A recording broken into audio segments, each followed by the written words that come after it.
আসসালামু এভরিওয়ান, আজ আমি তৈরি করতে যাচ্ছি পনির লাবাবদার। তো এইখানে আমার 250 গ্রাম পনির আছে। পনিরটাকে আমি কিউব আকারে কেটে নিয়ে একটা প্যান বসিয়েছি। প্যানেতে আমি রিফাইন্ড অয়েল দিয়েছি। এবারে পনিরগুলোকে আমি এখানে একটু লালচে করে ভেজে নেব।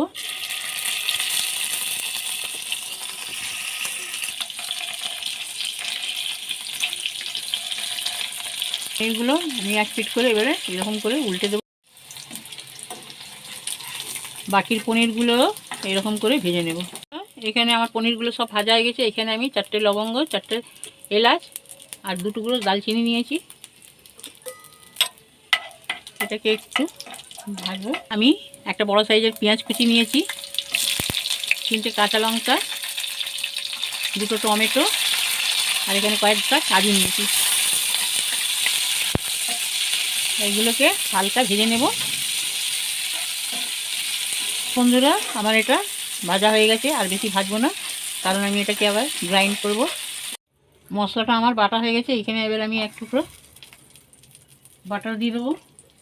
বাটারটা আমার মেল্ট হোক। আমার মেল্ট হয়ে গেছে। এবার এখানে যে আমি মশলাটা বেটে রেখেছিলাম, এই মশলাটা দিয়ে দেবো। সামান্য একটু জল দেব, যাতে মশলাটা পুড়ে না যায়। এতে কাজু বাদাম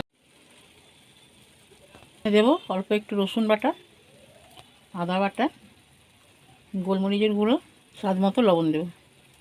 এবার মশলাটাকে আমি ভালো করে কষাবো যতক্ষণ না এর থেকে তেল ছাড়ছে।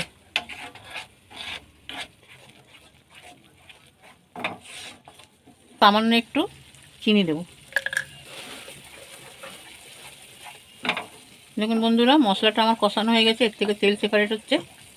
এবার আমি এখানে ভাজা পনিরগুলো দিয়ে দেবো।